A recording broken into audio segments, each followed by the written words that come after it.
Alrighty, welcome back to another Wisco Fanatics Wednesday. We do actually have a lot to discuss today. We're going to open with the Freddy Peralta trade. As you see, we got AmFam behind us. We're going to open up with the Freddy Peralta trade and kind of go through basically where the Brewers are coming from on this, and then we'll briefly talk about the prospects that the Brewers got, and then I want to go through the common complaints and concerns that I've seen from the Freddy Peralta trade. So we're going to start with that. Then we're going to stay in Milwaukee. We're going to switch to the Bucks and discuss the Bucks last week worth of games briefly, just because we want to spend more time on how we're going to adjust expectations with Giannis being out. So we want to spend more time on that. And then we're going to have Mike back, and we're going to discuss the Badgers' win against Penn State and loss to USC. So we're going to hit the intro and get going with Freddy Peralta. Welcome to another episode of the Wisco Fanatics Show, where we cover the Packers, Bucks, Brewers, and Badgers basketball and football teams from an optimistic and realistic perspective. Alrighty, so let's start with Freddy Peralta. And Jake, just give me your initial thoughts. Like, as I was coming home from our basketball game last Wednesday, the rumors started popping up. So let's look at the Freddy Peralta trade, and then I'll go after you and talk about the common things. Yeah, so the way that the Brewers have operated, obviously they traded a former Cy Young Award winner in Corbin Burns, and so it's no surprise that there was trade talks going around with Freddy Peralta. And unlike other sports, cough, talking about basketball, I actually trust the reports that come out from baseball insiders, MLB insiders, because those guys don't just put stuff out just to get clicks. They put stuff out when they have actual contextual data to go behind their claims. And there's been smoke behind Freddy Peralta being traded for a while. Lots of teams have been brought up. Boston, the New York Yankees, and New York Mets, obviously where he got traded to. The Dodgers. I mean, that's just some of the teams that he got mentioned to. I apologize in advance. I have a cold, so when I say like 15 words, and I start to get that little scratch in the throat here. But basically what I think happened is the Brewers are like, okay, Peralta's going to be a free agent after this year. Even if they offer him $38 million, which is probably in the ballpark, which they were going to be able to offer him anyways, probably a little lower than that, I would think. Teams like New York Mets are going to come in and offer him $50 million. And if you're Freddy Peralta, you're going to take $50 million. You're not going to take $35 million. You're not going to take $30 million. You're not going to take $20 million. And rightfully so. He deserves to get paid. I feel the same way about, Willie Adames signing with the Giants. He deserves to get paid. He earned that paycheck, right? But the Brewers, they have concerns at shortstop. They're trying a bunch of people there. So they were like, okay, we want your top shortstop prospect. He also plays second base and center field. Said he's comfortable with either. He sounds like an absolute dog, by the way. You're going to have to drag him off the field. Yeah, he's definitely going to fit in with the culture of the Milwaukee Brewers, by the way. And then to get a good pitcher along with the trade, also he's keeping the mustache. If you vote to shave the mustache off, you are wrong. If you're in Milwaukee and you're a pitcher and you have nasty stuff, keep the stash. But to add to the pitching room, which they're already deep at, add to another guy who wants to play hard. He hits for a decent average, has a little bit of pop. He likes to steal bases. He's tough. He fits in with the culture of Milwaukee. It feels like a win-win for both teams. This is one of those trades that feels like a win-win for both teams, so I can't be upset. Nobody who is a fan of the Brewers should be upset. It's a win-win for both sides. I have seen it described as a win-win, and I do agree. And before I even get into some of the common things about it, I just want to look at it. Freddy Peralta is going to be 30 in June, and he would also, I would say, coming off of his best season ever is what I would say, personally, looking at Freddy Peralta. And then you see that they also added Tobias Myers to the deal, which that to me was like, okay, I wish we could get a third player from the Mets. And apparently the Brewers were trying to get Jonah Tong out of the Mets, another one of their top prospects. But the Mets said no. So eventually the Brewers just kind of agreed to the 2 for 2. But looking at Tobias Myers, I don't think people are being honest with how much he kind of took a step back from how really good he was in 2024. In 2024, he had a 3.00 ERA and 138 major league innings. In 2025, he had a 3.77 ERA and 59 2/3 innings in AAA and a 3.55 in 50 2/3 in the majors. So he took a step back. And I feel like people are choosing to only kind of remember like rookie year Tobias Myers when he was throwing, 8 innings of shutout ball against the Tigers and stuff like that. But I think that's one of those times where it's like, okay, we are the optimistic show, but we're also the realistic show. And the realistic thing is that Tobias Myers wasn't as good in 2025 as he was in 2024. Yeah. Now, looking at Sproat and Jett Williams, Bleacher Report ranked the Mets number 4 in the farm system at the end of the 2025 season. So it's not like we're getting the number 4 and the number 10 prospect from the number 28 ranked farm system. The Mets farm system was ranked number 4 as of the end of last season. Brandon Sproat is their number 5 prospect. He has a 6-pitch mix. He has a 50% ground ball rate. He doesn't give up a lot of barrels or hard hit balls. He has a fastball and sinker combo that the velocity gets to 95, 96, close to 97 with an above average curveball. What does that sound like? Freddie. To me, it sounds like Quinn Priester a little bit. Oh, okay. That's fair. When you factor in the ground ball rate. That's fair. To me, that sounds like a guy like Quinn Priester, who is fair. a guy who, looking at Freddy Peralta, and we talked about this with Trage. That show will air tonight, so definitely tune into Wisconsin Sports on the Go with Trage.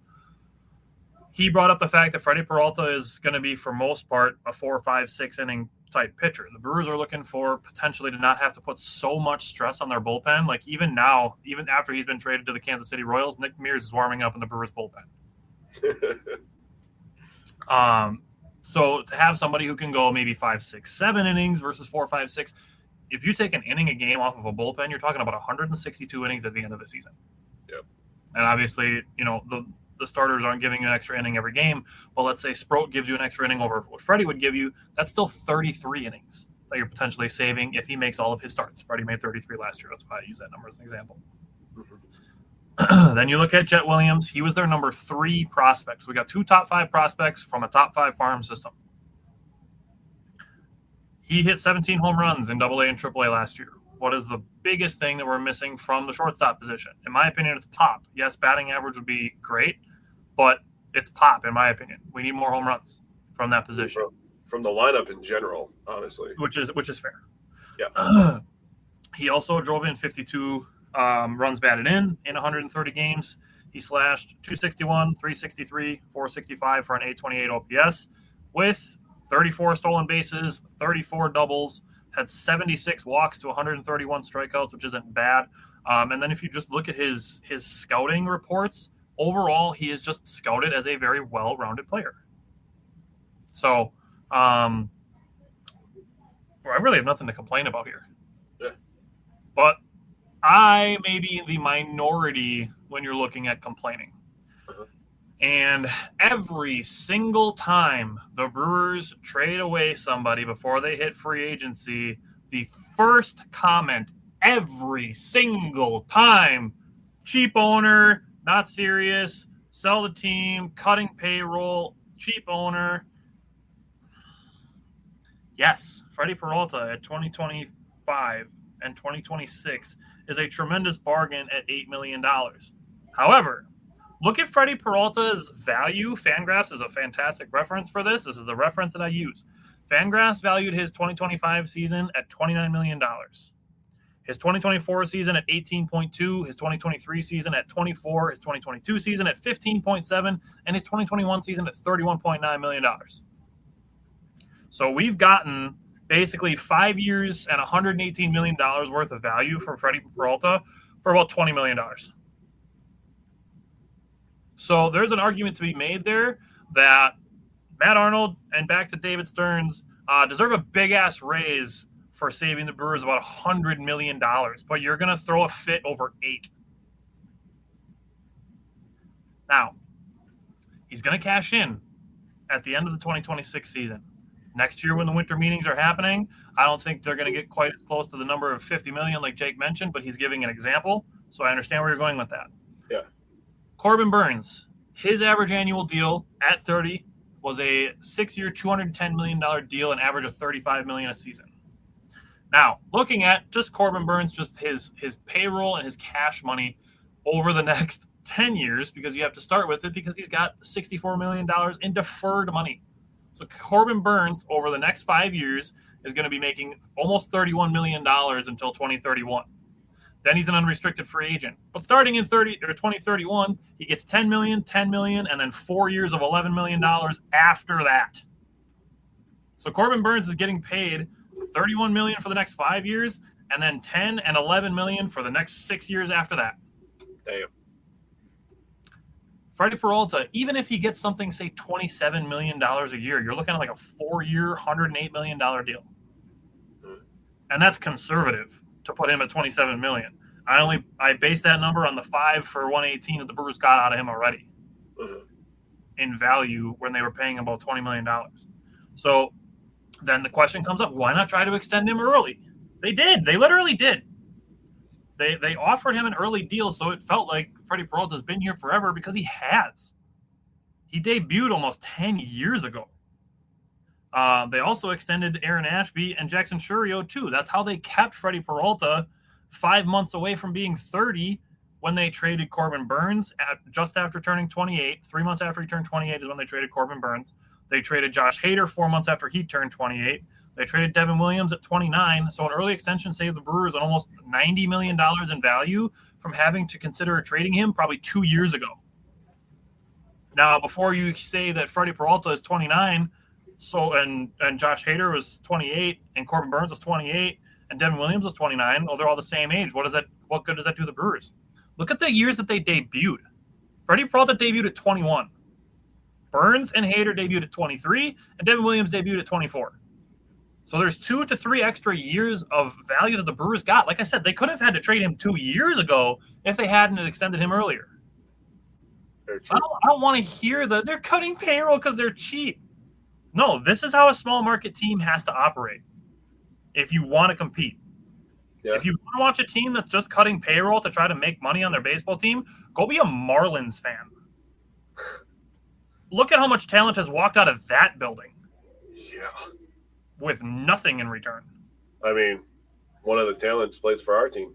And that was they tried at least to trade Yelich to get some value. I mean, when the Brewers traded for Yelich, we gave up some top prospects for him. They didn't pan out, but that's one example. The Brewers have traded Freddy Peralta, Devin Williams, Josh Hader, Corbin Burnes. I mean, the Brewers have done some deals to get back the prospects they have, not to mention absolutely dominating the international market, especially in the Caribbean. Ricky Monies, dude. That guy's got to work out, dude. Yeah.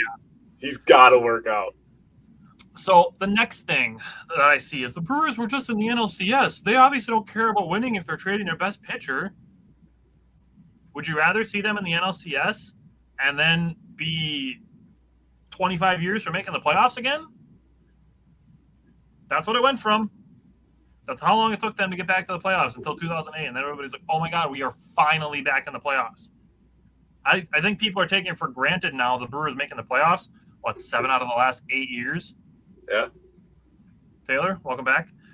So the last 12 years, back to acquiring Freddy Peralta in 2014, they have gained relevance by signing, trading for, and flipping young players into more young players. That's how they've stayed competitive. Not by holding on to guys until the very last second and then watching them walk for nothing. That's not how they've gotten competitive. Taylor, that's what I'm doing. That's what I'm trying to do. Trying to get some perspectives out there. That's why I'm looking deeper at it. Because the face value that the Brewers don't care about winning, or they're just cutting payroll, and the other two things that one goes right into the other. So looking at trading Freddy Peralta, Tobias Myers, and Isaac Collins means that you're hoping for health. And it absolutely does. It does. You look at Freddy Peralta and Tobias Myers coming out of your starting rotation, and then Isaac Collins coming out of left field. You're looking at Brandon Woodruff, and you're looking at Garrett Mitchell, saying if those two guys are healthy, these trades aren't going to hurt us at all. Yeah, especially Garrett Mitchell. That would be nice. Garrett Mitchell. So you look at that, and Matt Arnold did say that Brandon Woodruff is having a normal offseason, and that fact played a part in being willing to trade Freddy Peralta. So, yes, you are hoping for health. And, you know, as the GM and the fans, you and I are massive Garrett Mitchell believers. Yes. And, you know, he's a 5-tool player if he can be healthy. Yep. So, obviously, it's questionable because they've had injuries. But this is where I come into the next part. And the fourth concern that I've seen is that the Brewers are always trading for prospects. When are these prospects going to start playing? I've seen this a lot, that the Brewers just trade for prospects, and A, that's how you keep your team young and hungry and have guys play together for multiple years. And B, you want to see what your prospects can do in the bigs, right? Then stop whining about trading established players. Yeah. So think about it. This is the way that I was like able to be like, okay, I see the vision. And yes, Taylor, years of control is absolutely a thing. And that's kind of where I was going with having guys play together for multiple years. Here's the thing that for me, I was like, okay, I see the vision, and I thought of it less as trading players, established players, and I thought about it as trading innings. So I'm taking kind of a Moneyball approach to it, that you're looking at trading Freddy Peralta and Tobias Myers, freeze 226 innings pitched from last season that other guys will have to pitch. So that includes Mizorowski, that includes Logan Henderson, that includes Robert Gosser, that includes DL Hall, that now includes Brandon Sproat. I mean, Ashby, if they want to consider putting him back into the starting lineup, whatever. But also Brandon Woodruff, who didn't pitch until after All-Star break. So, I mean, you're looking at those guys and you're saying, can all of those guys combined give us 226 innings of, like, quality baseball? I don't see how you look at that group of players and say that the answer is no. Like, yeah, you might not get a 2.70 ERA out of them, but you also might get a couple more innings out of your team, not have to overwork your bullpen so much. It's fair. And then you look at Isaac Collins. He played 121 innings last season in the outfield. So you're looking at Garrett Mitchell, you're looking at Akil Baddoo, you're looking at Brandon Lockridge, and you're looking at maybe Jett Williams, who has played some center field. So you're looking at those four guys, and you say, can those guys give us what a 26-year-old rookie gave us last year? That, too, the answer should be yes. Again, Isaac Collins, he had some fantastic moments last year, and he absolutely deserved to be in the Rookie of the Year race. Yep. He absolutely did. But you can't tell me that you're going to look at guys like just Garrett Mitchell alone and say, hey, can you give us 121 innings of he's probably going to play center field and they're probably going to put Churiel back in left, in my opinion. I would agree. But, I mean, you just say, like, hey, Garrett, can you give us 121 innings? That's like half of a season. Yeah. I mean, again, I don't understand how the answer wouldn't be yes to that question. Thank you, Reggie, for agreeing with me. So that's where I'm at with the Brewers. The common things that I've seen, and that's just where I wanted to discuss these things, honestly, more than I want to discuss the incoming prospects, is just how people are dealing with trading Freddy Peralta. So with that, we're going to stay in Milwaukee, and we're going to switch to the Bucks. Yes. And I know it's not something that we're super excited about, but we got to discuss it. Honestly, I want to run through the games pretty quick because I want to spend more time on adjusting expectations. Yeah. So I'm just going to throw out the couple things that I had from the Bucks loss to the Thunder because I really didn't take much away from this. Yep. But the two things that I really did want to kind of bring up is if Lou Dort and the Thunder can play all this pushing, shoving, grabbing, forearms in the back shit, AJ Green should not be getting called for setting a good hard screen. That to me is like, dude, are you watching what else is happening on this end of the floor? Yeah. The grabbing, the pushing, the pulling, the hooking, but you're going to call AJ Green for setting a hard screen? Yep. Wasn't an illegal screen in my opinion. Again, you can say that, you're biased because you're a Bucks fan. Dude, if the physicality is being allowed one way, that's bullshit. I think everybody who's a fan of sports would agree with that take. Yeah. And then I literally wrote in all caps and bold, LOL, that Cason Wallace tried to shove Bobby Portis and he barely moved. Bobby Portis did give him a good bump, got a flagrant, but, I don't know that was a flagrant. I think it should have been just double technicals and you let it be. But yeah. It's just annoying the stuff that the Thunder get to be allowed to do but not have done to them. Yep. Anything you want to say about last Wednesday?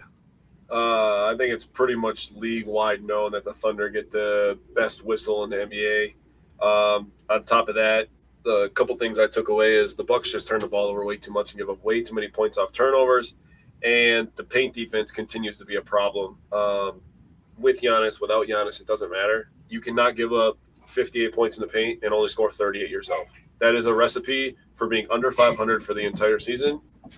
And that's really all I took away from that game is turnovers, conceding points off turnovers, and paint defense has been an issue the entire season.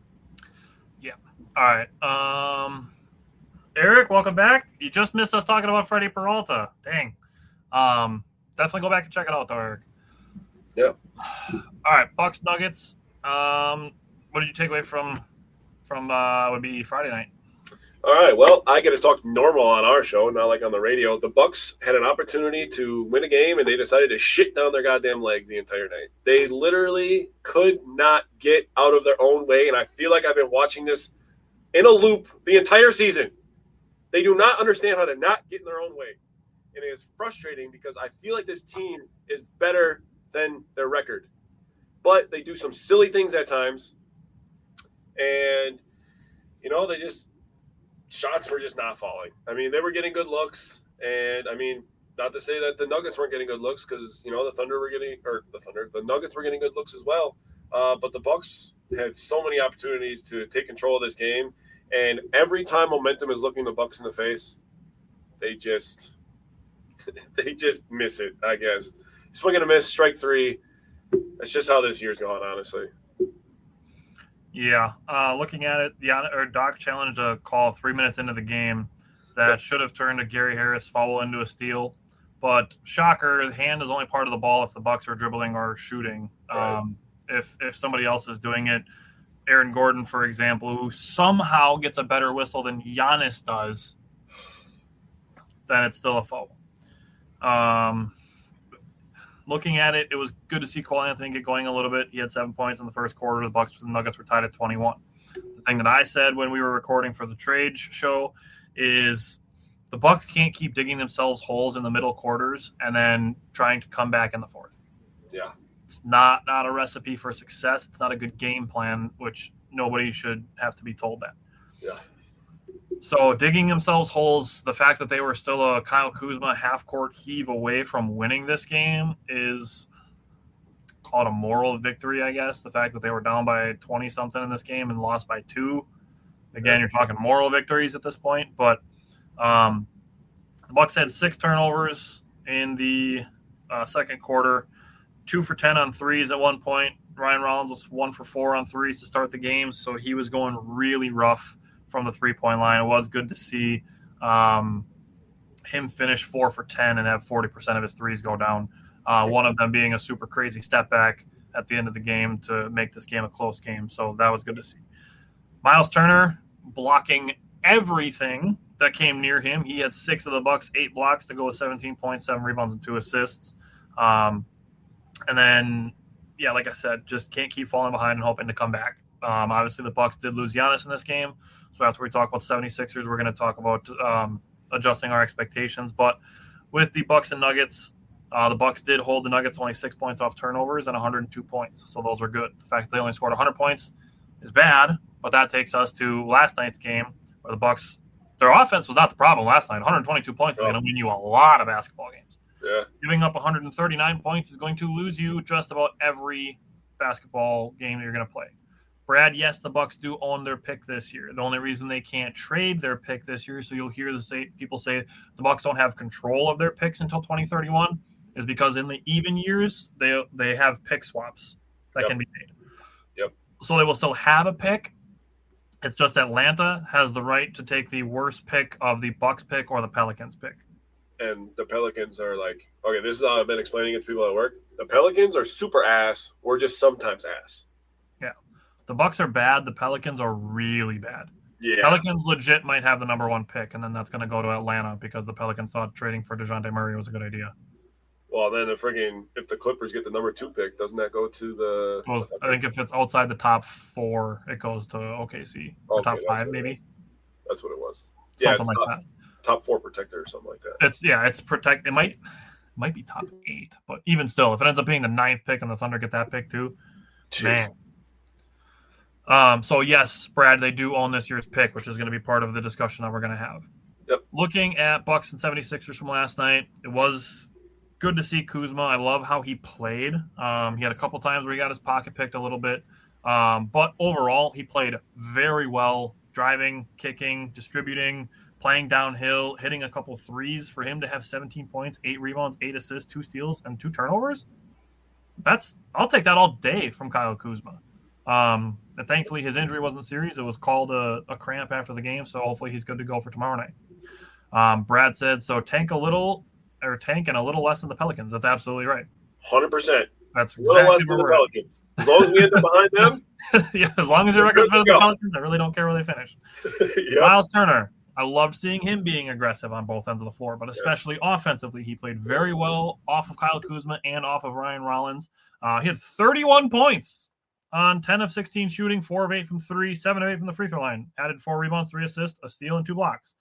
Ryan Rollins, other than one thing, I love how he played downhill. He made good decisions with his passes. He finished with 24, 8 rebounds, 4 assists, and 2 blocks.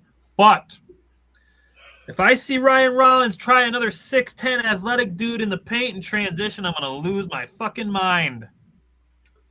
Damn. Like, you got the wingspan and you're capable of finishing, but you got to stop trying dudes who are that much bigger than you in the paint and transition. I feel like, I'm not trying to butt in if you're not done, but, I've been having the discussion of time and place with my son lately because he likes to mess around in class. And I'm talking about, like, hey, time and place. You should realize where you're at. And, if you're in a place where you can mess around, then go mess around. Do what you got to do. I'm not going to be mad at you for having fun. But Rollins, time and place, you are 6'3", 6'4", maybe on a good day. Maybe a 6'10" guy's not the time and place to try to finish in the paint. Maybe a 6'6" guy or a 6'8" guy. I'm okay with a 6'8" guy. 6'8" guy once in a while. Because he's got the wingspan for it. Yeah. But 6'10", 7 feet, maybe just leave that to Kyrie Irving since he's like the best finisher guard in NBA history. Valid. Yeah. The last couple of things that I had were the ball movement looked great. I put it in all caps in my notes. Keep it that way. The Bucks assisted 29 of their 44 field goals, so I'll take that. If they're around 30 assists, that's a good place to be. Yes. The place that's not good to be is giving up 15 offensive rebounds and 31 second chance points and 17 points off turnovers. This is another game where Philly got 15 more shots than the Bucks, which is not ideal. And then the last thing, I know Trage texted us about this after the game because one of my things, which we'll get to in a second, we're going to talk about adjusting the expectations, is I'm surprised Pete Natans didn't play a little bit more. But when we get to how we're going to approach the trade deadline, I expect him to be playing a lot more a week from now. So what did you take away from last night before we discuss some expectations? Well, just to piggyback off the Pete Nance stance real quick, Doc said after the game that he played Sims more because he thought he needed size in this game, which I could totally understand that mindset. But the way, and we were talking, you pointed it out, that Sims was just kind of all over the place last night, and you're giving up a bunch of offensive rebounds, and I know there's a young guy on the bench that maybe if he doesn't get the rebound every time, but he's going to give you effort and he's going to move around a little bit. I think I would have tried Pete Nance at some point in that game. That's just me personally. I'm not an NBA coach, but personally I would have just tried the young guy that wants to get out there and rebound the ball. Yeah. Excuse me.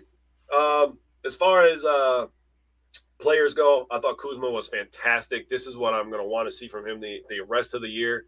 When he went at Joel Embiid in transition and put his shoulder into him, I'm like, oh, yeah, that's the guy I thought we were trading for right there. Yeah. That's the 6'9", 6'10" guy that can get downhill and finish with authority.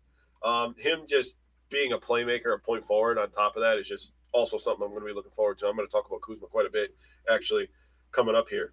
Bobby Portis, keep raising that trade stock, dude. That's all I'm saying, man. Another double-double for him, but he also is a rhythm stopper. There's no question about it. Bobby, I loved your time here, but, man, you do not fit this current Bucks team and their vision that they're trying to go with. Miles Turner was fantastic on both ends. There was times last night when I was watching, I was like, he might be the best two-way player on the floor at this moment in time. There was points.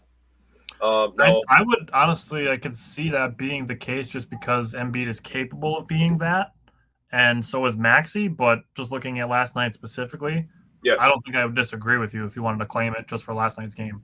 I was going to say, Embiid in the first quarter was pretty clearly the best player on the floor in the first quarter. But if we're talking totality of the game, I would maybe Miles Turner. He was pretty good last night.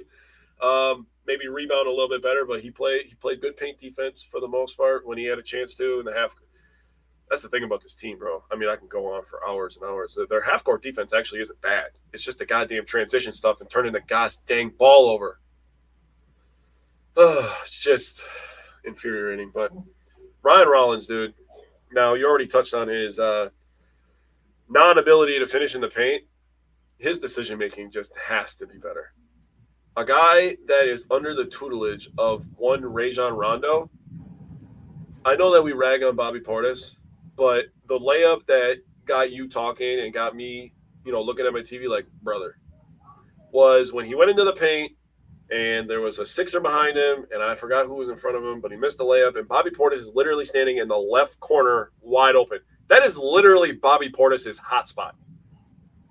That is his corner. That is Bobby's corner. Rajon Rondo is kicking that out 100 out of 100. 100 out of 100.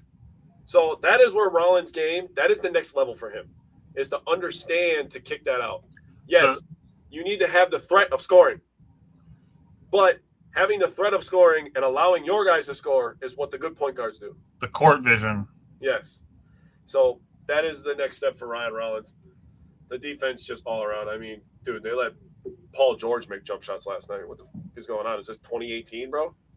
Yeah. Joel Embiid and Paul George are making shots. I don't know what was going on last night, but zero defense from both teams, in my opinion. Yeah. Tanisha asked if the Packers are good or bad. They're good. They're good. We'll get into the Packers a little bit more in the coming weeks as free agency approaches after the Super Bowl, but we want to get into adjusting the expectations. And this is the part we wanted to spend a little bit more time on in the games. So looking at it, the reality check for the Bucks is that the identity is going to shift without Giannis on the floor. We should expect some short-term inconsistency, and then that there is a difference between adjustment of expectations and panic. Yes. Panic would be approaching the trade deadline and being like, okay, we got to trade Giannis, otherwise we're never going to be good again, which is, it seems like how people feel that the Bucks are going to be. And then you get the report. Fucking Shams, dude. Giannis is open to the thought of possibly accepting trade options possibly before the February 5th deadline or this summer. Just get this out of the way. The Bucks aren't trading Giannis in the next week and a day. He's not getting traded before the trade deadline. Nobody's going to look at the Bucks and say, oh, we can trade for Giannis. We're going to give them every single thing we could possibly give them. They're going to look at the Bucks and say, Giannis is hurt. We're going to pay for damaged goods. So we're going to give you a little bit less. The Bucks need to hold on to Giannis, and if he doesn't sign an extension in the summertime, then you consider trading him when the other 29 teams are all thinking, hey, we have a chance because the season hasn't started yet. Right now, just by looking at the standings alone, you can probably rule about 10 teams out. Then you look at the salary and the payroll and stuff like that, and you probably rule out about another 15 teams. So you're looking at about 4 teams who maybe have a realistic shot, and out of those 4, maybe 2 are going to give you something you would even remotely consider accepting, and then they're going to go, hey, we're going to take out this and this because Giannis is hurt. So you say no to that because you don't have to. He's whole ass under contract for next season. The Bucks are not backed into a corner here. So you don't have to do that. You don't have to panic and be like, oh, shit, Giannis is hurt. We're going to be bad. No. You look at your picks. Like Brad said before, you just have to not be worse than the Pelicans. That's the only thing you have to do. You can be the second worst team in the league as long as you're not worse than the Pelicans this year. You get a high draft pick in a good, loaded draft, and then you say to Giannis, hey, here's what we can do. Would you like to sign an extension? And then if he says no, then you hold a bidding war with 29 teams. So you don't need to panic as we're discussing expectations. So looking at the identity of the Bucks, I would like it to be effort, hustle, defense, and then just looking at, the short-term inconsistency, Giannis has one of the highest usage rates in the NBA. There's going to be an adjustment period to that. starting with last night, it looked like Kyle Kuzma was the guy who was going to get a large influx of that usage rate, as was Miles Turner and probably a little bit of Ryan Rollins. But just looking at the reality of the situation, Jake, what are you kind of looking at with the identity shift, the short-term inconsistency, and the adjustment versus panic? Yeah, so I'll start with the adjustment and panic real quick. So people that panic and the people, in my opinion, this is just my opinion, the ones that are saying we have to trade Giannis or we're never going to be good again are the same ones that complain and freak out in the middle of the game when the Bucks give up an 8-2 run or a 12-0 run and be like, well, this game's over with.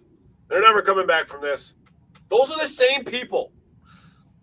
So I want you guys not just to get educated on the situation that the Bucks are in, but get educated on the people that you're having discourse with, because that matters a lot.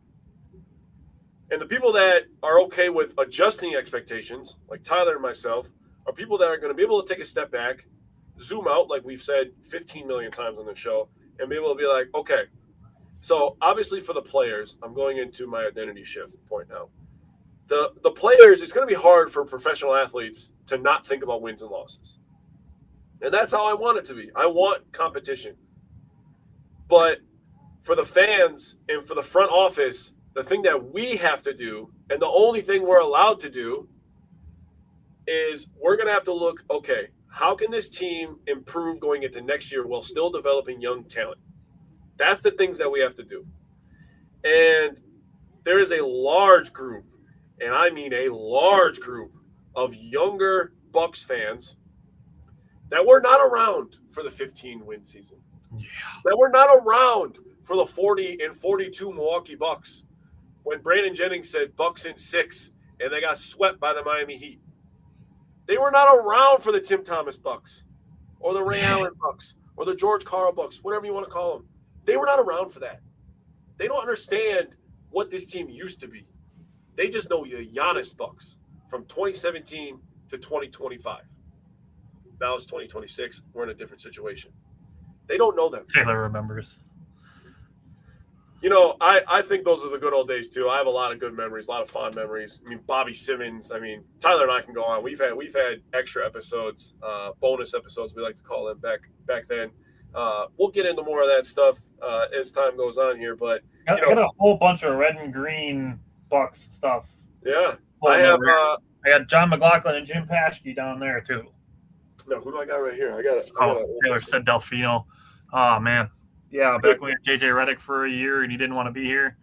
Yeah, good times. Hey, Carlos Delfino, bro. You better call him by the correct name. I mean, I have my 2004-2005 Bucks team photo when I went to Fan Appreciation Day, always hanging up in this room right here. Nice. Looking at a bunch of random old players. I mean, young Bogut, dude. I mean, just a ton of people. But the point remains, all we can do is try to look at this team and how they're going to improve. You going on Twitter and complaining and saying this team sucked, you're not doing anything good, okay? Yeah. So as we adjust our expectations for this team, the only thing we do is be positive and try to think of ways that this team can improve. Yeah. And that's what we're going to do. I mean, like I said, with the difference between adjustment and panic, you and I, the rest of the conversation that we're going to have with this is going to be based on reasons and logic and not just saying fire everybody and trade everybody. Yeah. Taylor, you better put some respect on Dan Gadzarich. Hey, man, he had that one playoff game against freaking Atlanta, bro. He was going crazy. 50. That dude was Jericho Sims before Jericho Sims existed. Hell yeah, he was, except he had a fro. He had long-ass shorts on, dude. He was super ugly, too. Not good. Okay, so looking at basically what the – hey, if you're a super fan, Taylor, you should know how to spell Gadzarich. I mean, Darvin Ham was a player at that time, not just a coach. Think about that. So looking at it, what remains achievable, looking at culture, players, the new goal.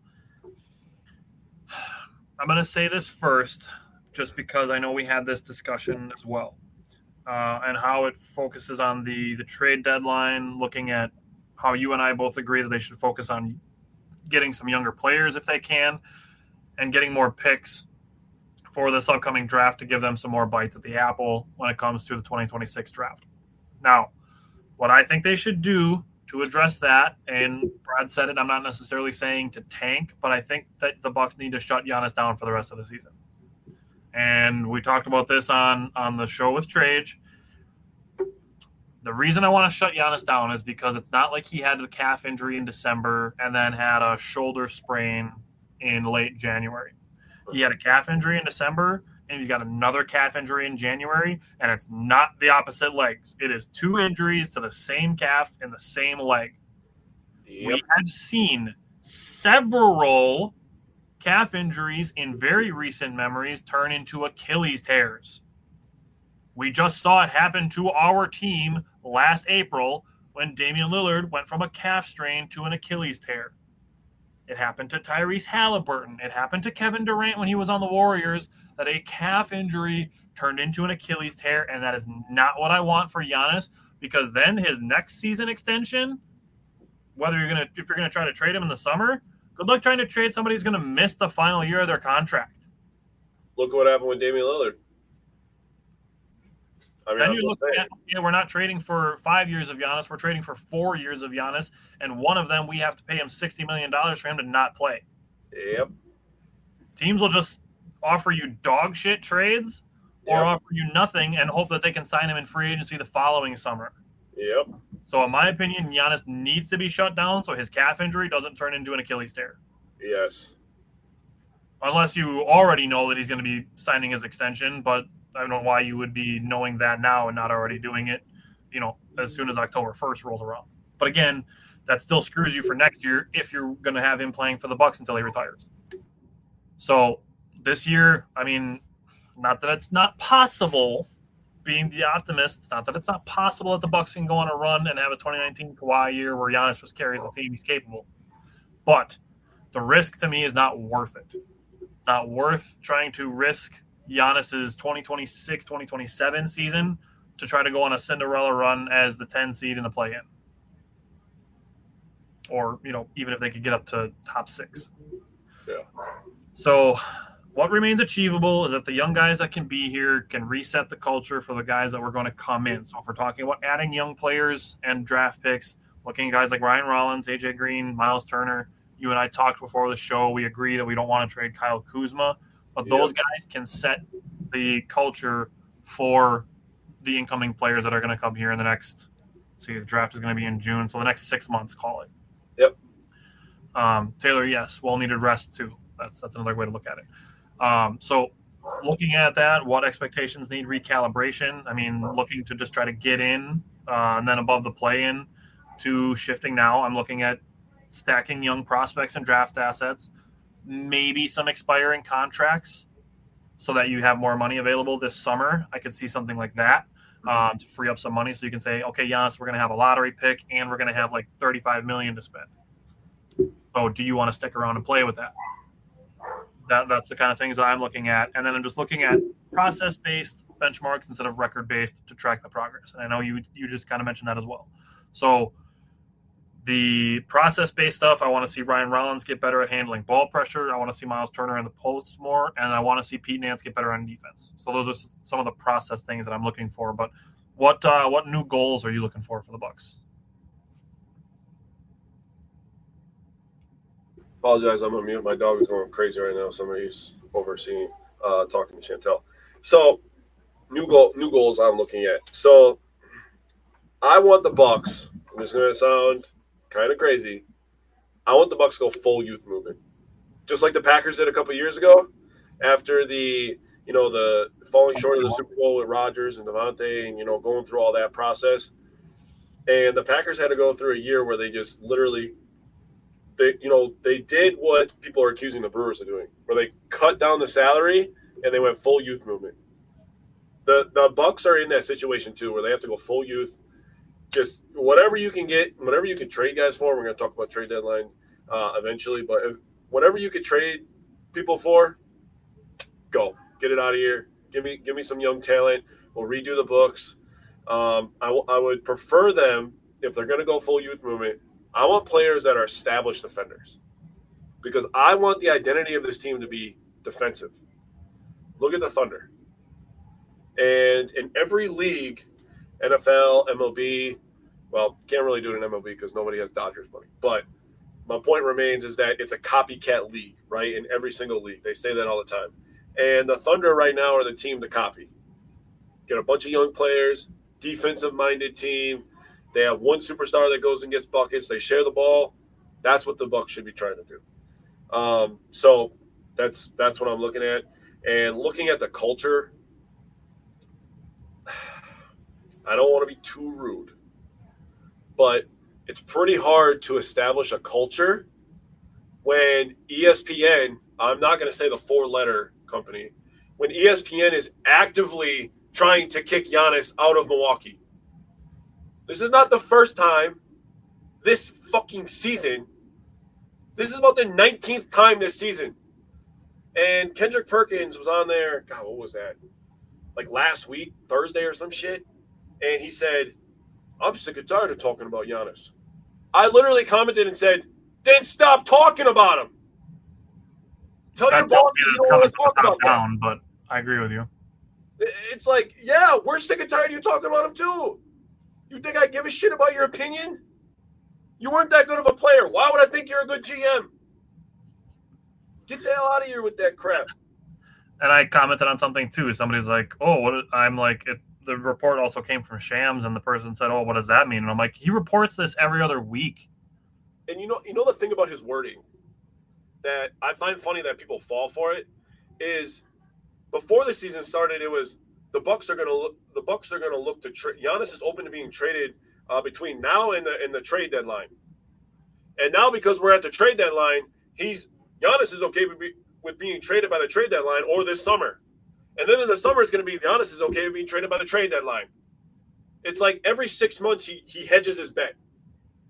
He just keeps hedging the bet, and people keep falling for this junk.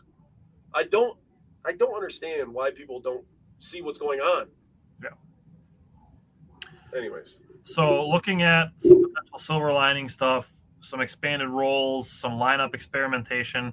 Obviously, we've kind of touched on this a little bit already, but I expect Ryan Rollins to get much more experience for the rest of this season. They should force feed him the ball in his hands as much as possible. I expect some more playing time for Pete Nance, especially after Bobby Portis is traded, because I do think that is something that's going to happen for the trade deadline. Somebody out there is going to see Bobby Portis as a power forward that they can add to their roster and a three-point shooter. Obviously, a past six-man of the year candidate.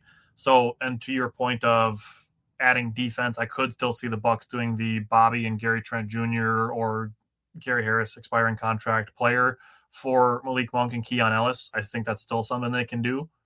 I did see this morning that the Bucks were still potentially interested in adding somebody like Zach LaVine, somebody who is making more than their kind of contract deserves, but I'm open to that as well.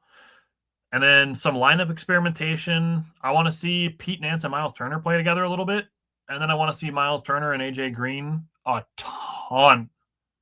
We did see them a little bit last night, running some screens off of each other and stuff like that.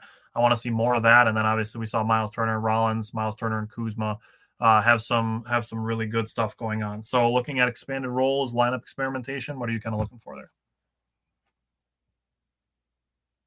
Sorry, I'm trying to make sure I don't sniffle or cough or anything on there. So expanded roles. So players I'm looking at. So Kyle, he will now be looked at as a true point forward / scorer. He's going to have to fill those shoes that Giannis was filling previous. So he's going to be asked to do more. Miles Turner, he'll need to be a lead on both ends, more so on defense with Giannis out. So what we've been getting from Miles Turner the last couple of games is what we should want or need the rest of the year if we're going to win some games and maybe scrape into the play-in. If they make the play-in, excuse me real quick. If they make the play-in and say they win a game or two in the playoffs, I'm going to call that a win, to be honest with you, especially if they shut Giannis down. Where we're sitting on January 28th, yes. Yes. With Ryan Rollins, you have to force him to be a good playmaker and show and improve his basketball overall IQ. I wrote down basketball IQ is the number one goal for Ryan Rollins. And with that, you literally lock him and Rajon Rondo in a gym for the next 3 months and say, figure it out, Rajon. And if Rajon Rondo can figure that out and Ryan Rollins wins most improved player of the year, he's going to get some coaching calls. He should get our coaching call. I agree. But I've said that already. I know. With Kevin Porter Jr., I would like to see them utilize him more as a number one scoring option. I feel like he scores not because he's the number one scoring option, but because he can score. He gets to that mid range. You understand what I'm saying when I say that? I feel like he's the number one option when it feels like the Bucks are having trouble scoring, and then there's like pressure involved. Yeah, that's kind of what I'm trying to say. But I would like it if he didn't always have to score in those situations. If he can get some easier buckets, you know what I mean? Yep. In terms of lineups, I want more lineups. I have two 2-man lineups and one 5-man lineup. I want more lineups with Kuzma and Miles Turner. I think there's a lot of potential there. They play at a pretty good pace, and I would like more of them at the 4 and 5. Now, with that being said, you're going to have to find a true 3 because A.J. Green, we've seen, has struggled as a 3. But I want more Kuzma and Miles Turner lineups. I'm in for that. Rollins and Nance, there's a very small sample size. They've only played 17 minutes together, but I think Rollins and Nance could be a very interesting duo. Nance has showed that he has outside touch with his G League numbers, and Rollins has showed the ability to kind of score from the three areas on the floor. So I think them together would be really good. Plus the pace that they played in those 17 minutes was 108.63. That's really good. That's the pace that the Bucks need to be at normally, in my opinion, with the roster that they have, because their half-court offense outside of Giannis. I'm just going to be honest with you. So the 5-man lineup I want to talk about is Rollins, Green, Kuzma, Nance, and Miles Turner. I really like that lineup. You get hustle. You get 3 guys that are guaranteed defense. You get 4 guys that are knockdown shooters. The guy that really struggles the most without Giannis on the floor is A.J. Green because of the how much attention Giannis attracts. A.J. Green gets a lot of open shots with Giannis. He shoots a very efficient percentage with Giannis on the floor. He only shoots 38% with him off the floor, which he only shoots from 3, so 38% is still pretty good from 3. Right. So that is the 5-man lineup I would really like to see a lot more of, especially closing games is where my mindset was. I want to see them in the last 5 minutes of the clutch time. Yeah. Milwaukee sucks. Wisconsin is trash. Here's my advice. No, not listening to that. Moving on. Just addressing some YouTube comments that Milwaukee sucks, Wisconsin's trash, and then here's what they should do. I have no interest in listening to that opinion. Which as the host I can do. Moving on to what changes on the floor for the Bucks. The primary creators, the usage increases, and whose responsibilities increase the most. Looking at creators, we saw last night it was Rollins and Kuzma, and then a little bit of A.J. Green and Miles Turner, not necessarily the creators, but Rollins and Kuzma are going to be the 2 primary creators without Giannis. The usage increases is obviously going to be Rollins. Kyle Kuzma again. I'd like to see some more Pete Nance on the floor and maybe some Ajax. I think if you look at the young players that the Bucks have, I would probably toss Ajax into that group as well. And then whose responsibilities increase the most? I go to Rollins and Kyle Kuzma. So anything else you want to say on those guys? Yeah, so I actually took down their usage rate with and without Giannis. And Rollins' usage rate with Giannis is 21%. Without him is 28%. So that's a pretty big jump. Kuzma goes from 19% to 24%. And I wrote down Miles Turner as well. He goes from 17% to 21% without Giannis. So those 3 guys are going to be major keys for the rest of the year. We're going to have to see how those 3 gel.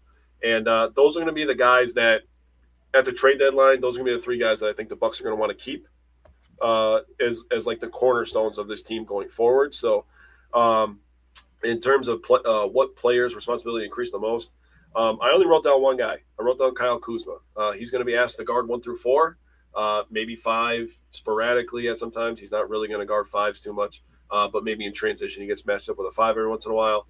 And he's going to be asked to be the guy responsible for forcing and finishing fast break opportunities because that's something that Giannis usually does for us. So he's going to have a lot of responsibility on his play, but we're going to find out a lot about Kyle Kuzma over the next couple months. Yeah. Taylor asked why we don't play Ajax anymore. Honestly, I just don't. He's got energy, and that's about all that's translated to the NBA level. He's never really developed a jump shot like we kind of hoped maybe he could. So, I mean, he's got energy, and that's pretty much what he brings. He can't dribble. He can't shoot.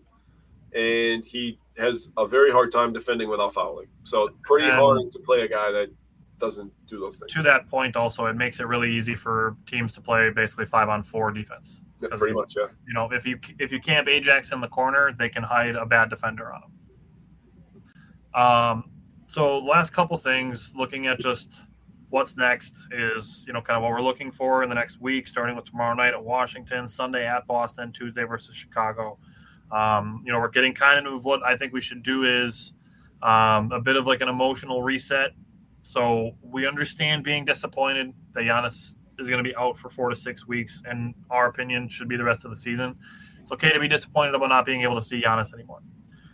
You can focus on resilience. You know, to your point, it's going to be hard asking a professional athlete not to care as much about the end result of the game, the final score, as it is about building good habits, setting a good culture, you know, getting better every day. So like focusing on the resilience of it.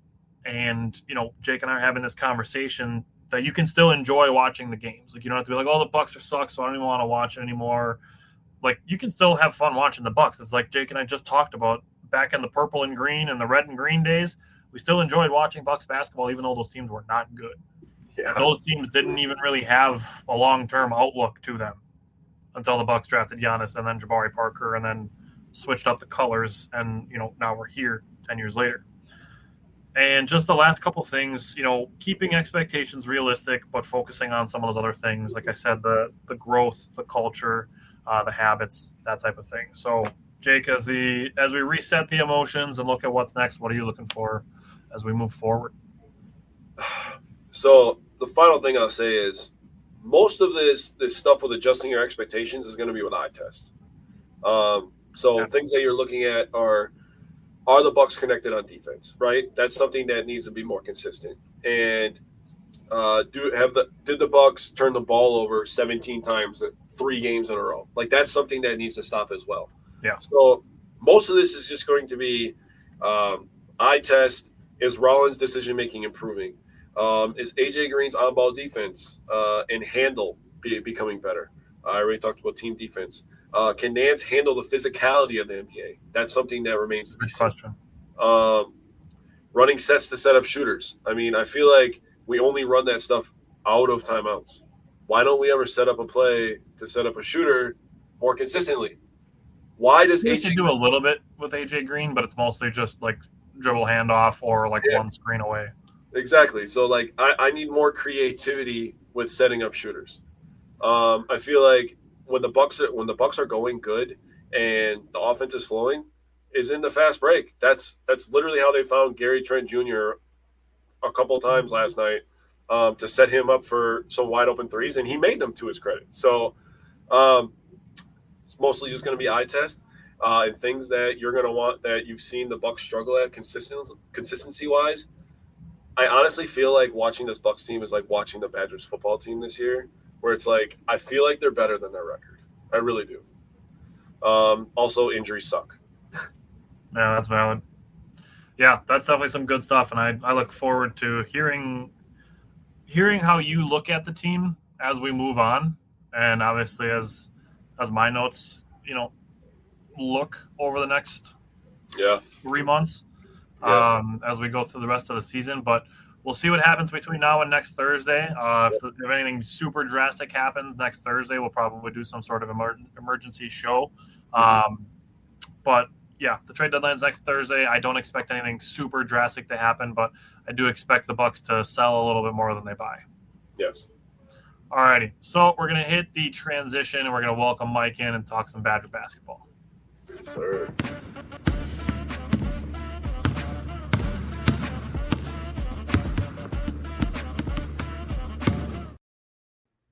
All righty, Mike. Welcome back. So we're going to start with the Badgers and Penn State. Unfortunately, we did have a good news then bad news situation with the Badgers this week. So we have the win before the loss. But, Mike, let's start with you and the guards against Penn State last week. Yeah, great win for sure. In comparison, you know, we scored 98 points this game. But my guy, to his standards, Nick Boyd, I would say, again, for his standards, it might not have been his greatest game, I would say, this week. Or for this game, 21 minutes, 11 points, 5 rebounds, 1 assist, did get 3 turnovers, unfortunately. Right in the beginning of the game, he was caught stepping on the sideline. That was an immediate turnover. He also got in some foul trouble, too, in the first half, which kind of prevented him from getting going a little bit. But he still had some nice transition buckets. I think it was Andrew Rohde who got him twice, I think, for a couple of his buckets throughout the game. So, but no, still fine. Still contributing by all means. Still had an okay game. But no, we had other guys in this game, obviously, that you guys are going to be talking about that definitely stood out. So that's all good there. And then we got Jack Janicki. Played 18 minutes this game, and actually, he found other ways to contribute, right? So he had 3 points, 3 rebounds, 3 assists, 2 steals, 1 block. Pretty darn good. If you're not going to score, you have a stat line like that showing that you're going to be a part of the game, a relevant part of the game, right? So actually given, I know he's not making shots this year, but again, if you can contribute in other ways, we'll keep you in the lineup, right? So, and then, no, it was good to see Zach Kinzinger, my boy Kins, finally getting some hitting some threes for us. He did only get 9 minutes. I wish that would bump up a little more, as you guys know. But he was 2 for 4 from the 3-point line. He also got 1 rebound, 1 assist. I still believe that he belongs out there. I know there's a fair amount of criticism with his size and whatnot, at least as of right now. But no, I think in terms of, taking care of the ball and playing against once in a great while some of the teams like best defenders too, and vice versa, I think he still belongs out there at the end of the day. And I still, at some point, I do hope he does, get more legitimate opportunities, like when there's a game on the line. We're going to find that out at some point as we continue on through the season, but a nice night for him.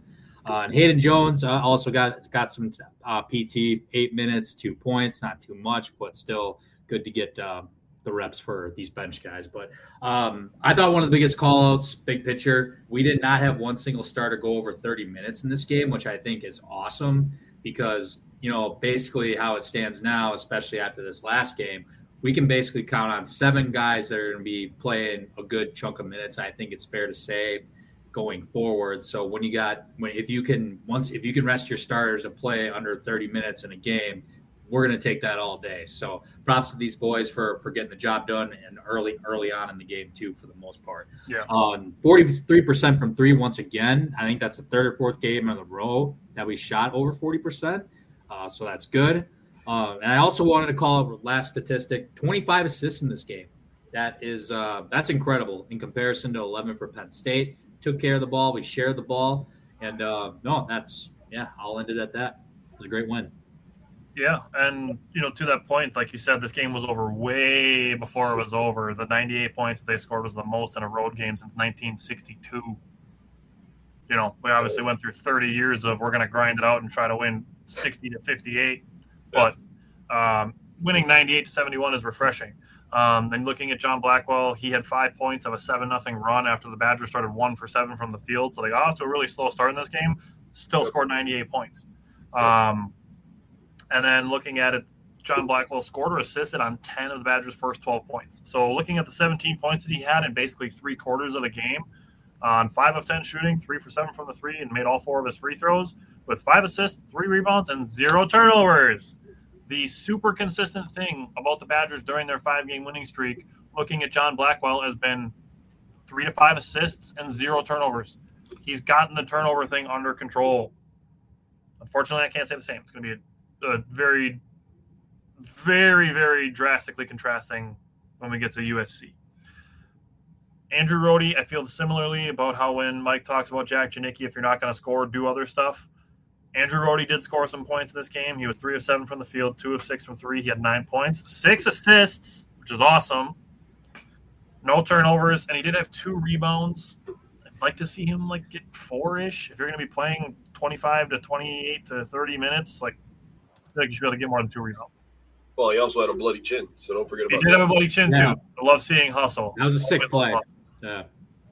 And then Braden Carrington, he scored 9 out of a 16-3 run at one point that the Badgers had. He hit 2 threes and 3 free throws, made an insanely deep three-pointer before halftime, had 17 points. All of them came in the first half. Penn State had 22 points at that time. Yep. Which was awesome.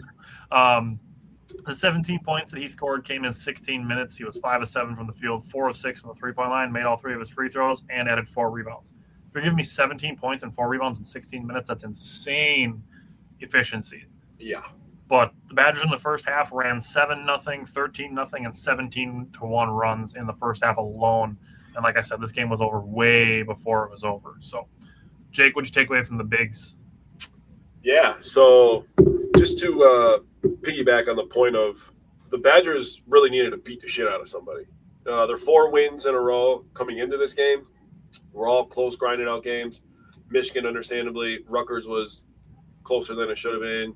UCLA, the refs kind of kept them in the game. I mean, and then the game winner against Minnesota, where we were kind of inflicting our own pain, not making free throws at the end there. But they had 4 grinded out wins. They needed to beat the crap out of somebody. So this was a feel good game for them.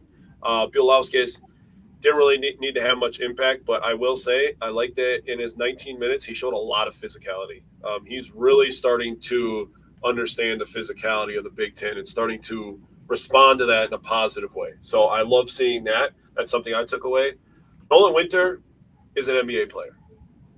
He can shoot the outside shot. He's not super efficient with it. He'll get better with it.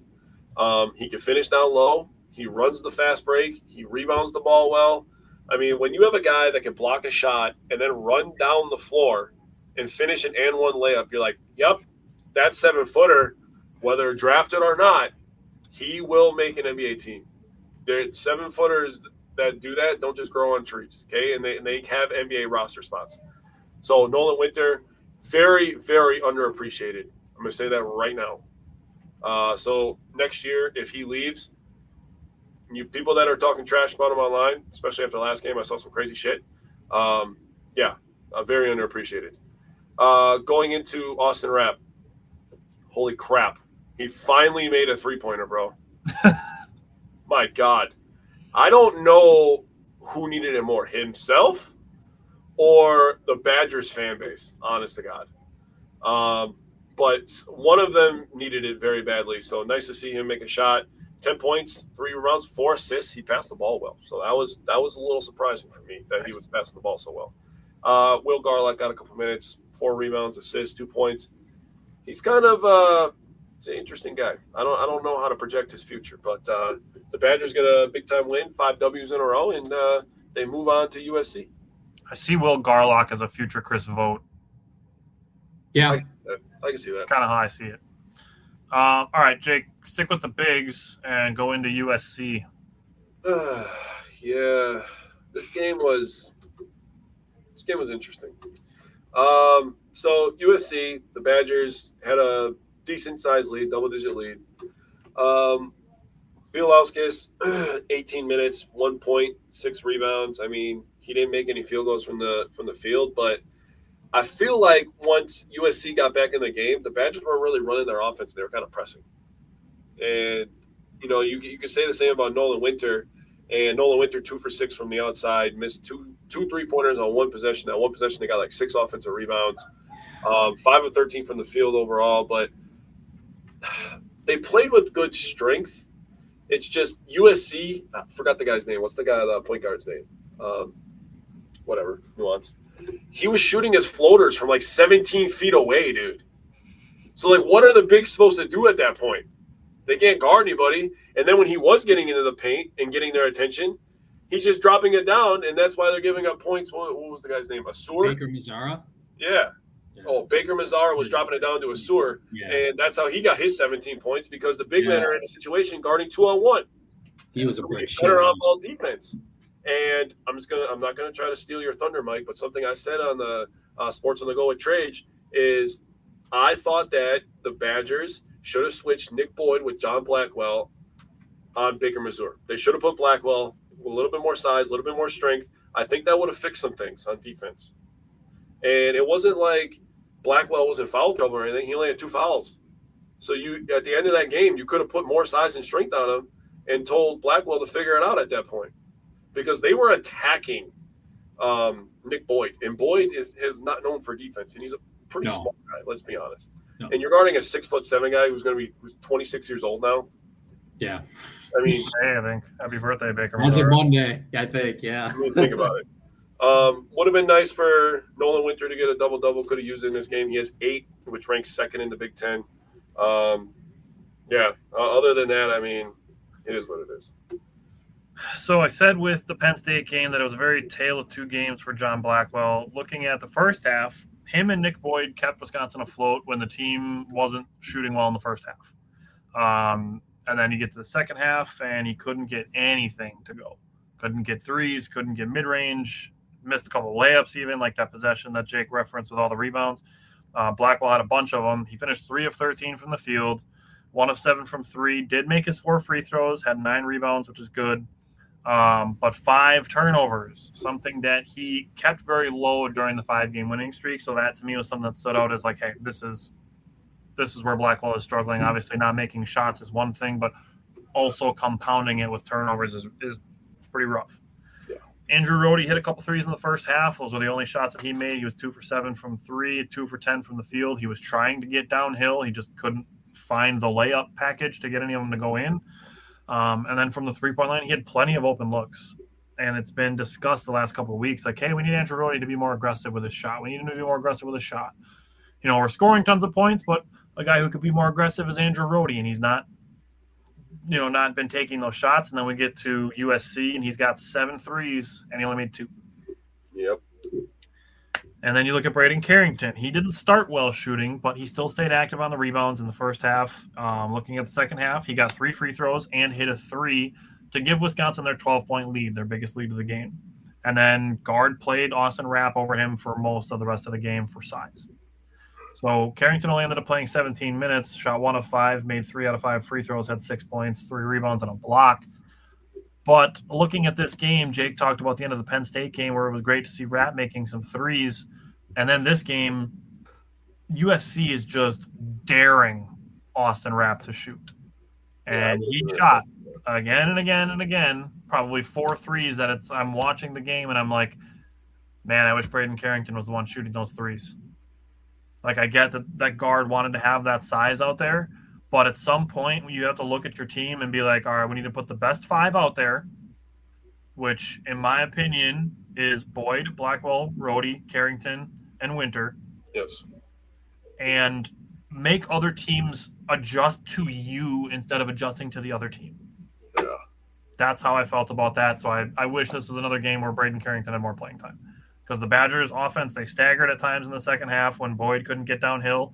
USC was doubling him when he was driving, and Rapp had some really open looks off of those drives, and I'd rather see Carrington taking those shots because then you can't help off of Nick Boyd as much.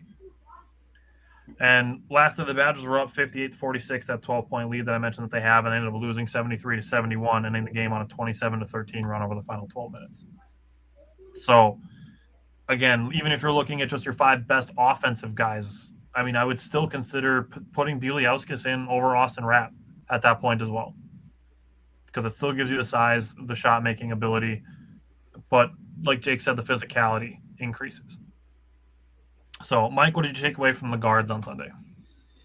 Yeah, I mean, the one bright spot, right? I mean, with the one exception to the final possession of the game, I thought Nick Boyd, he still played admirably in this game. He was the big part why we were up by 12 at one point, and it was also the reason why we didn't end up losing by more than two points, right? It just kept us afloat, kept us in it the whole time. 38 minutes, 29 points, 10 and 17 shooting, 1 of 5 from 3, 8 from 9 from the free throw line. Once again, another great free throw outing for Nick Boyd.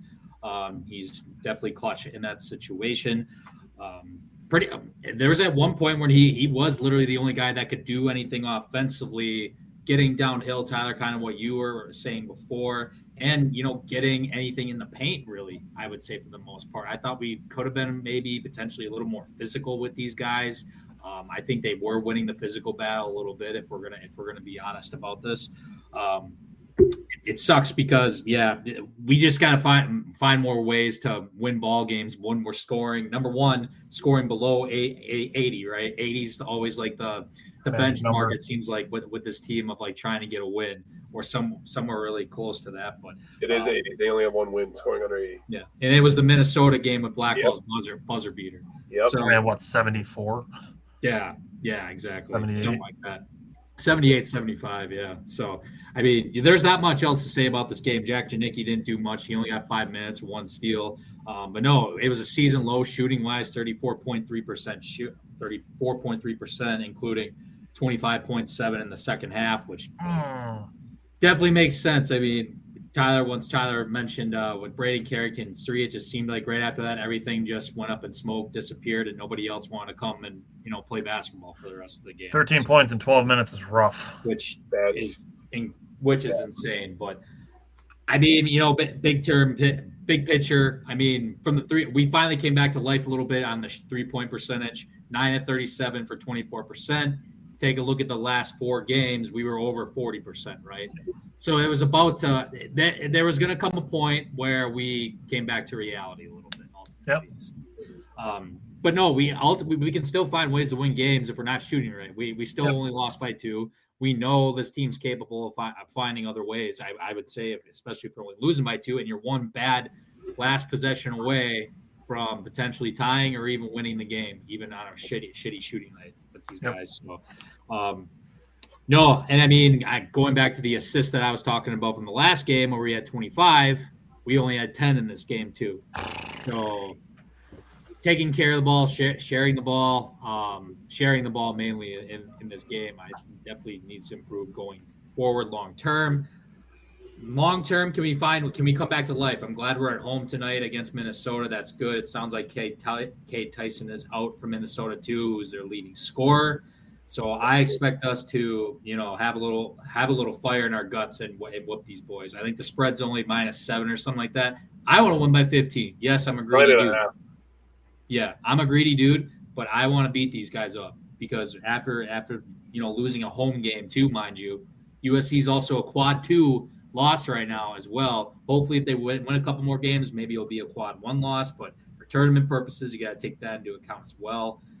And as far as the rotation, last point, I think it's clear as day. Not that I'm a big fan of it. That it's going to be the 7 guys that for sure are going to play are obviously our starting 5 plus Jack Janicki and Brady Carrington. Those are the 7 that are going to be given at some point. They're going to be in the game playing valid minutes, right? It's just a matter of, okay, if you're playing a team like Purdue, well, yes, we're going to have to play Rapp and we're going to have to play Garlock as well, even though one is not necessarily ready. The other one is not necessarily ready. Yeah, pretty much. Right? So, I mean, guard, I think he clearly picked out 7 guys that he feels comfortable with. It's just a matter of necessity with the 2 bigs, I think, at this point. But I think it is clear, though, too, guard wants to see a guy like Austin Rapp whether it's make good decisions or he wants to see him get back to what he thinks he can be, right? Whether that's shooting 3 or just doing something as simple as being aggressive down low, right? Because we are going to need them. Even though we might not be the biggest fans of them, we are going to need them. Nolan Winter can obviously not do something himself. He is one game away from committing 2 fouls right away in the first half and, having to sit for 8 minutes. Up in smoke. So, that'll wrap it up for me, boys. All righty. So like Mike said, the Badgers play Minnesota tonight, and then they play Ohio State on Saturday. So we'll have 2 recaps next Wednesday, as well as some Bucks games as we discuss what the Bucks are going to do without Giannis.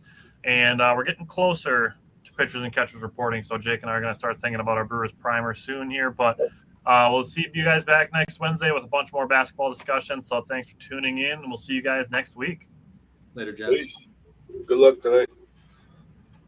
If you're a podcast host, listen up. This one's for you. My name is Allie Jackson. I'm the host of Finding Mr. Height, a dating and relationship podcast that I've been doing for 4 years now, sharing my positive and practical approach to dating that's built on my own life experience. And I wanted to share another experience that I've had, my secret behind monetizing my show. It's called Red Circle. And I was just telling my colleague about how much I love their platform. With Red Circle, not only am I getting a seamless hosting experience, but I also love the support I receive in ad sales. It's not just typical ad sales either. It's targeted targeted opportunities based on my show and my life. And the platform is super simple. You just set your preferences and Red Circle matches you with sponsors that align with your show. You can vet every opportunity and their platform gives you great analytics. More recently too, my Red Circle team has brought me opportunities outside of my podcast on social media to really augment the podcast partnerships, bring them full circle. I just can't recommend them enough. If you want to give it a try, go to redcircle.com to get your free trial. That's redcircle.com for a free trial.